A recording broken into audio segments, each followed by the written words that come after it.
Hello students, how are you? Hope you all are fine.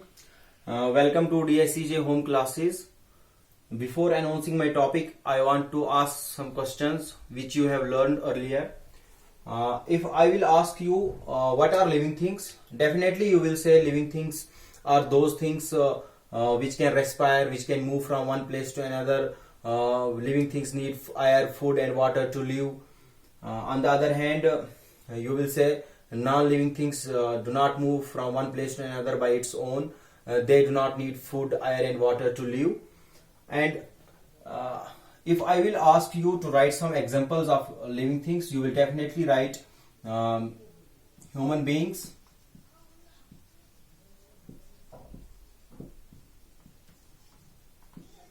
cows, dogs, plants.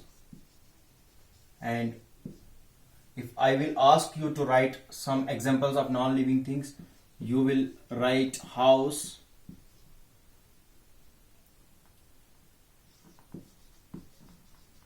chair,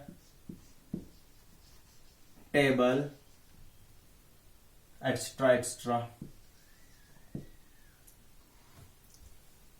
So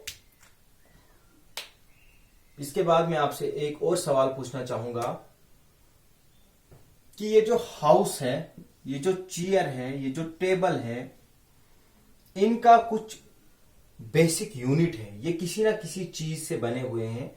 यानी अगर हम एक house की example लेते हैं या किसी भी बिल्डिंग की एग्जांपल लेते हैं,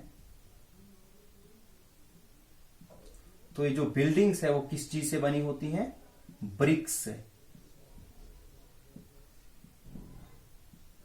तो हम ये कह सकते हैं कि bricks are the basic structural unit of a building, in a building. ठीक है, bricks are the basic structural unit in a building. इसी तरह से केमिस्ट्री में आपने पढ़ा है, जब आप एलिमेंट्स पढ़ते हैं,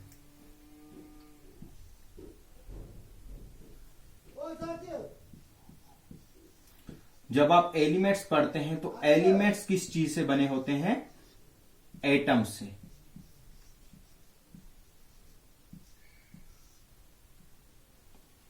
यानी एटम जो है वो बेसिक यूनिट है एलिमेंट्स का.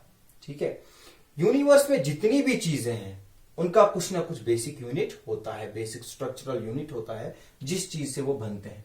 तो जाहिर सी बात है, ये जो लिविंग ऑर्गेनिजम्स हैं इनका भी कुछ ना कुछ बेसिक यूनिट होता होगा, जिस चीज से ये तैयार होते हैं, जिससे इनका स्ट्रक्चर बनता है.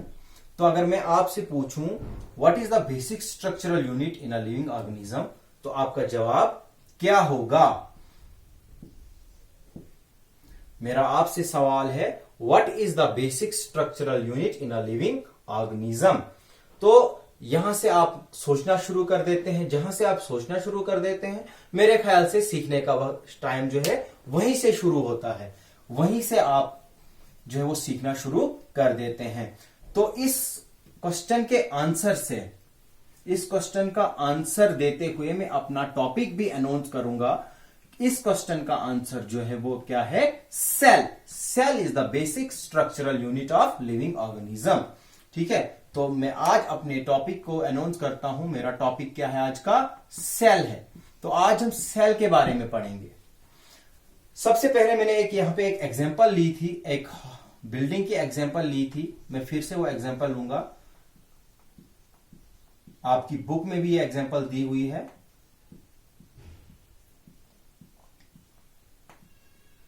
मैंने आपको कहा था कि ये बिल्डिंग जो है वो किस चीज से तैयार की जाती है?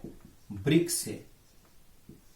तो cells in living organisms have often been compared with the bricks in a building. Just as the bricks are the structural unit in a building, cells are the structural unit in living organism. तो सबसे पहला point हम क्या कहेंगे? Cell is the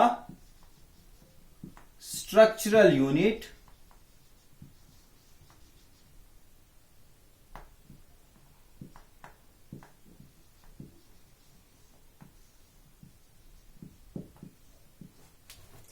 of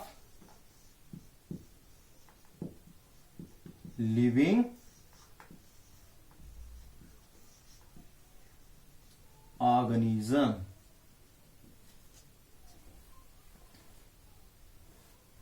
Cell is the structural unit of living organisms. या cells are the structural unit of living organisms. उसके बाद आपको मैंने पहले ही कहा कि ये जो लिविंग थिंग्स होती हैं, ये जो लिविंग ऑर्गेनिजम्स होते हैं, इनमें बहुत सारे लाइफ फंक्शंस होते हैं। जैसे प्रोसेस ऑफ डाइजेशन होता है, रेस्पिरेशन होता है, एक्सक्रीशन होती है, सर्कुलेशन होती है, रिप्रोडक्शन होती है। तो वो जो लाइफ फंक्शंस हैं, उनको भी कौन परफॉर्म करता है? ये सेल परफॉर्म करता है। इस सेल के बिना हमारे जिस्म में कोई भी लाइफ फंक्शन जो है वो पॉसिबल नहीं है। इसीलिए हम सेल को क्या कह सकते हैं? फंक्शनल यूनिट भी कह सकते हैं। क्या कह सकते हैं? Functional unit. तो सबसे पहले हमने पढ़ा ये क्या है? स्ट्रक्चरल यूनिट, क्योंकि हम लिविंग ऑर्गेनिज्म का स्ट्रक्चर सेल से ही तैयार होता है। उसके बाद हमने पढ़ा कि सेल जो है वो फंक्शनल यूनिट भी है, यानी जितने भी फंक्शंस होते हैं हमारी बॉडी में या किसी भी लिविंग ऑर्गेनिज्म की बॉडी में, वो कौन परफॉर्म करता है? ये सेल परफॉर्म करता है। यानी अगर हम ये कहें कि सेल के बिना जो लाइफ जो है वो बिल्कुल जो पॉसिबल नहीं है। तो हम इसकी अगर हम डेफिनेशन पूरी लिखना चाहें तो हम क्या लिखेंगे? Cells are the basic structural and functional unit of living organisms. क्या लिखेंगे? Cells are the basic structural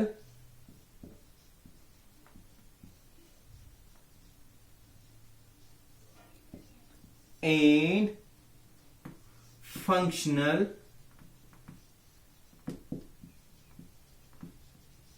unit of all living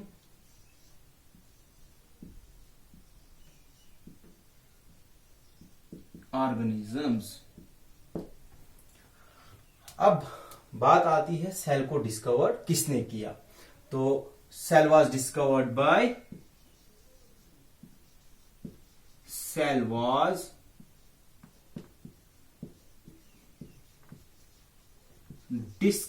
bye Robert hook.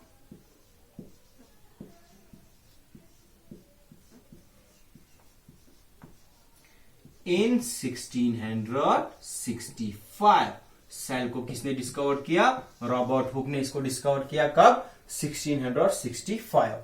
यानी before 17th century cell was not discovered because of its microscopic size, because of its small size. क्योंकि cell जो है वो क्या है? Microscopic है, उसका size जो है वो बहुत छोटा है। तो 17th सेंचुरी से पहले माइक्रोस्कोप जो है वो इन्वेंट नहीं की गई थी, इसलिए सेल को भी डिस्कवर नहीं किया गया था। तो सेल को किसने डिस्कवर किया? रॉबर्ट हुक ने। ठीक है। When he observed thin slices of cork in his crude microscope and he found some honeycomb like structures. ठीक है।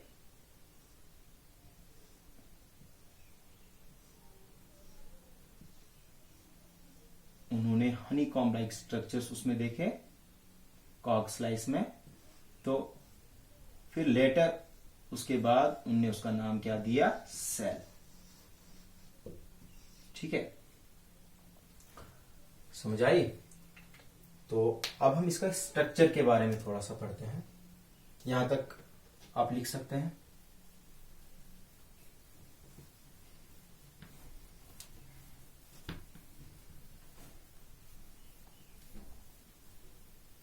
होप सारे बच्चे यहां तक अंडरस्टैंड कर गए होंगे। अब हम इसके स्ट्रक्चर के बारे में थोड़ा सा पढ़ते हैं। जैसे आप केमिस्ट्री में भी जब आपने एटम के बारे में पढ़ा होगा, तो एटम भी किसी चीज से बना होता है। एटम में क्या होते हैं?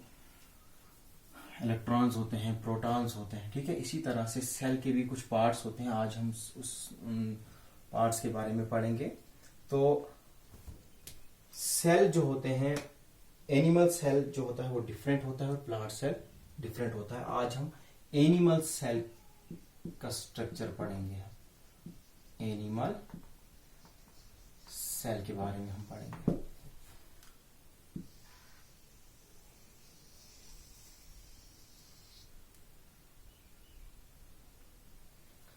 सबसे पहले मैंने यहां पे क्या ड्रा किया, इसको हम क्या कहते हैं, सेल मेम्ब्रेन। क्या कहते हैं बच्चों इसको, सेल मेम्ब्रेन, या इसी का दूसरा नाम है प्लाज्मा मेम्ब्रेन।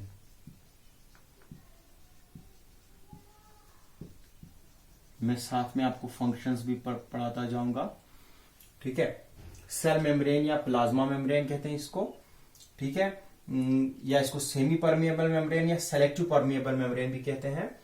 तो इसका फंक्शन क्या होता है, it provide shape to the cell, it protects the cell and it allows intake and outtake of material, generally fluid, ठीक है। जो भी जिस भी मटेरियल को अंदर आना होगा या बाहर जाना होगा, क्योंकि ये सेल मेम्ब्रेन क्या होती है, इसमें पोर्स होते हैं, तो उन पोर्स के जरिए मटेरियल जो है वो अंदर और बाहर आ जा सकता है। तो इसका फंक्शन क्या हुआ, सेल मेम्ब्रेन का फंक्शन क्या हुआ, it provide shape to the cell, it protects the cell and allows material and allows intake and outtake of material. उसके अलावा सेल में क्या होता है, न्यूक्लियस, इसको हम क्या कहते हैं, न्यूक्लियस।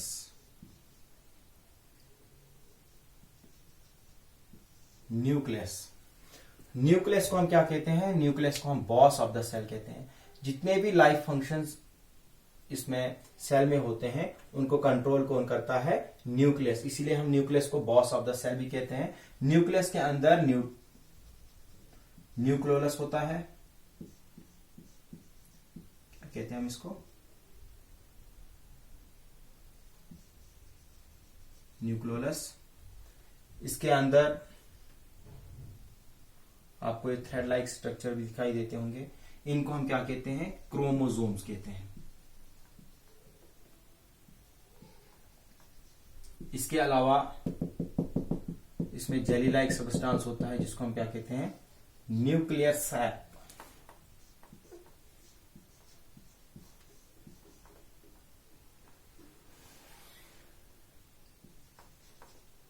न्यूक्लियर सैप और न्यूक्लियोप्लाज्म।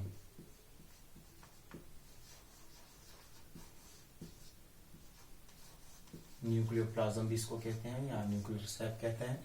और ये जो इसके बाहर जो मेम्ब्रेन है इसको हम न्यूक्लियर मेम्ब्रेन कहते हैं। क्या कहते हैं बच्चों,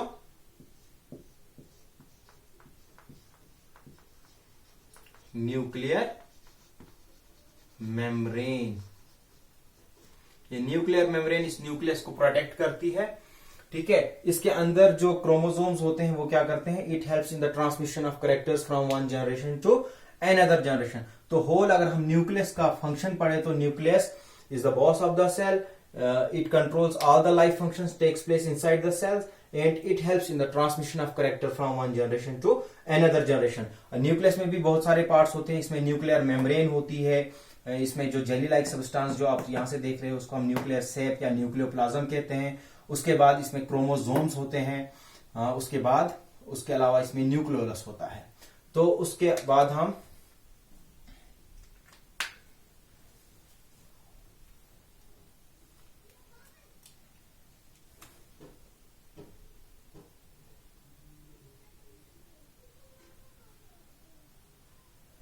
सेल में क्या होता है, ये जो मैंने यहां पे स्ट्रक्चर बनाया इसको क्या कहते हैं, mitochondria.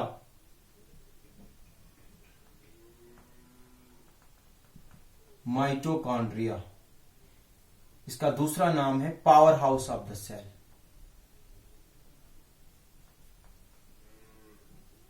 Power house of the cell. Mitochondria जो सेलुलर रेस्पायरेशन है वो किसमें होती है, माइटोकॉन्ड्रिया में होती है। और ये सेल को क्या करता है, एनर्जी प्रोवाइड करता है in the form of ATP. क्या करता है, एनर्जी प्रोवाइड करता है, ठीक है। तो इसीलिए हम इसको क्या कहते हैं, powerhouse of the cell. चूंकि इसमें क्या होती है, सेलुलर रेस्पायरेशन जो होती है वो इसके अंदर होती है, इसलिए हम इसको powerhouse of the cell कहते हैं। Mitochondria is also known as the powerhouse of the cell. इसका फंक्शन क्या होता है? It provides energy to the cell, ये सेल को एनर्जी प्रोवाइड करता है। इसके अलावा इसमें क्या होता है?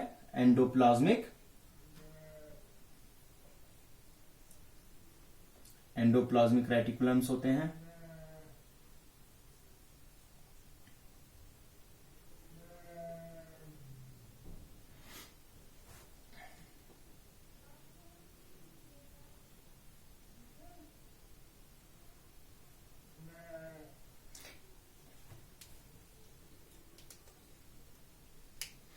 जो आपको मेम्ब्रेन्स की का नेटवर्क जैसा दिखाई देता है, इनको हम क्या कहते हैं?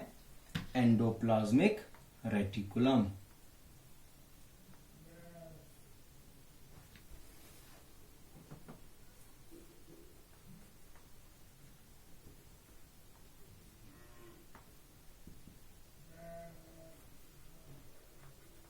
अब ये जो एंडोप्लाज्मिक रेटिकुलम होते हैं, ये भी दो किस्म के होते हैं।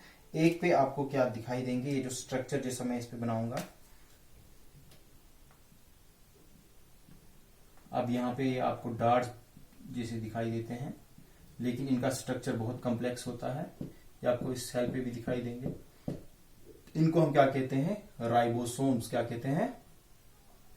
राइबोसोम्स कहते हैं। ये जो इन पे स्ट्रक्चर जैसे बनाए मैंने, इनको हम क्या कहते हैं? राइबोसोम्स कहते हैं। इनका स्ट्रक्चर काफी कॉम्प्लेक्स होता है, लेकिन यहाँ पे आपको मैंने ये जो डार्ट्स जैसे हैं वो शो किए। तो जिस पे ये राइबोसोम्स दिखाई देते हैं, इनको हम क्या कहते हैं? जिन एंडोप्लाज्मिक रेटिकुलम्स पे आपको ये डार्ट्स जैसे दिखाई दिए, इनको हम क्या कहते हैं? Smooth rough endoplasmic reticulum. Rough endoplasmic reticulum.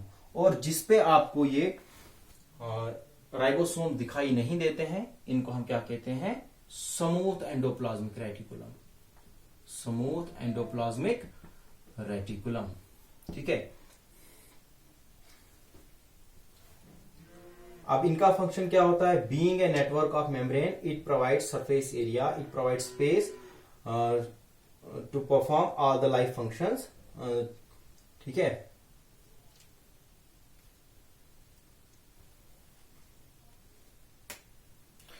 Being a network of membrane, it provides surface area for all the life functions to take place. ठीक है। उसके अलावा इसमें क्या होता है? एक सेल में क्या होते हैं?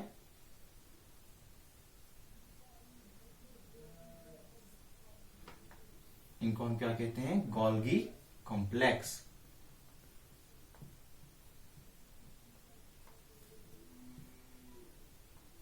या गोल्गी बॉडीज भी कहते हैं हम इनको। ये जो गोल्गी कॉम्प्लेक्स या गोल्गी बॉडीज है, it helps in the secretion of many enzymes and many hormones. ये क्या काम करते हैं? Helps in the secretion of many hormones and enzymes. इसके अलावा एनिमल सेल में क्या होते हैं? लाइसोसोम्स होते हैं।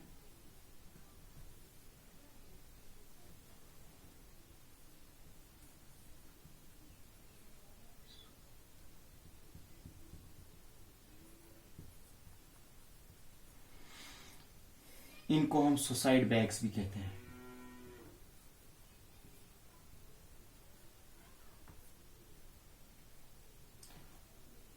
These lysosomes contains certain enzymes which helps in the breakdown of some toxic materials.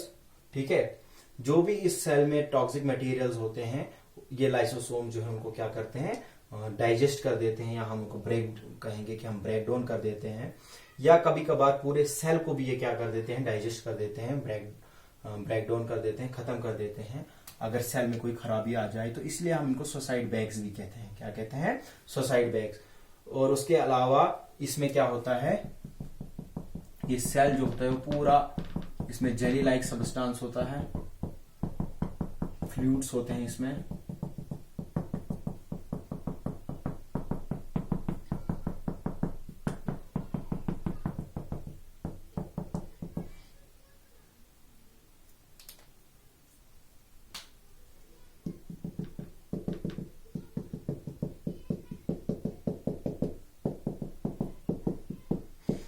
इस न्यूक्लियर मेम्ब्रेन के बाहर और इस सेल मेम्ब्रेन के अंदर जितना भी आपको ये जेली लाइक सब्सटेंस दिखाई देता है, इसको हम क्या कहते हैं? साइटोप्लाज्म। क्या कहते हैं? साइटोप्लाज्म। और अगर सेल मेम्ब्रेन के अंदर जितना भी ये सारा कुछ है इंक्लूडिंग न्यूक्लियस, इसको हम क्या कहते हैं? प्रोटोप्लाज्म। अगर हम न्यूक्लियस को भी इंक्लूड करें तो इन सभी चीजों को हम मिला के क्या कहते हैं? प्रोटोप्लाज्म। क्या कहते हैं? प्रोटोप्लाज्म। तो इसके अलावा ये जो एनिमल सेल है, कभी कभार इसमें वैक्यूल भी होता है, लेकिन क्या होता है? वैक्यूल क्या होता है? टेम्परेरी होता है।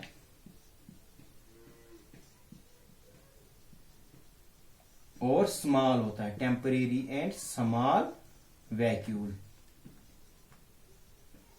मोस्टली ये एब्सेंट रहता है, but it present they are smaller in size, they are small and temporary। ठीक है। उसके अलावा ये था सेल का स्ट्रक्चर, एनिमल सेल का स्ट्रक्चर। सबसे पहले हमने सेल मेम्ब्रेन के बारे में पढ़ा। Cell membrane is the outermost membrane of the animal cell. It provide shape to the cell, it protects the cell. And उसके बाद हमने पढ़ा न्यूक्लियस के बारे में पढ़ा। Nucleus is the boss of the cell, it controls all the life function takes place inside the cell. इसमें chromosomes होते हैं which helps in the transmission of character from one generation to another generation. उसके बाद हमने mitochondria के बारे में पढ़ा। Mitochondria is also known as the powerhouse of the cell. It provides energy to the cell. उसके बाद हमने एंडोप्लाज्मिक रेटिकुलम के बारे में पढ़ा। उसके बाद हमने एंडोप्लाज्मिक रेटिकुलम भी दो किस्म के होते हैं, rough endoplasmic reticulum and smooth endoplasmic reticulum. Being a network of membrane, it provides surface area for the life functions to perform take place. ठीक है। उसके बाद हमने गोल्गी कॉम्प्लेक्स के बारे में पढ़ा। Golgi complex helps in the secretion of many hormones and many enzymes. उसके बाद हमने साइटोप्लाज्म के बारे में पढ़ा कि साइटोप्लाज्म क्या होता है, प्रोटोप्लाज्म क्या होता है। उसके बाद हमने लाइसोसोम्स के बारे में पढ़ा। Lysosomes are also known as suicide bags. उसके बाद हमने पढ़ा कि ये जो इसमें एनिमल सेल में क्या होता है, वैक्यूल जो होता है वो टेम्परेरी होता है और स्मॉल होता है, मोस्टली एब्सेंट रहता है। ठीक है। तो ये था एनिमल सेल के बारे में। अब प्लांट सेल और कल हम जो है बच्चों प्लांट सेल के बारे में पढ़ेंगे। प्लांट सेल में ये सेम सारे फीचर्स होते हैं, लेकिन कुछ फीचर्स प्लांट सेल में एक्स्ट्रा होते हैं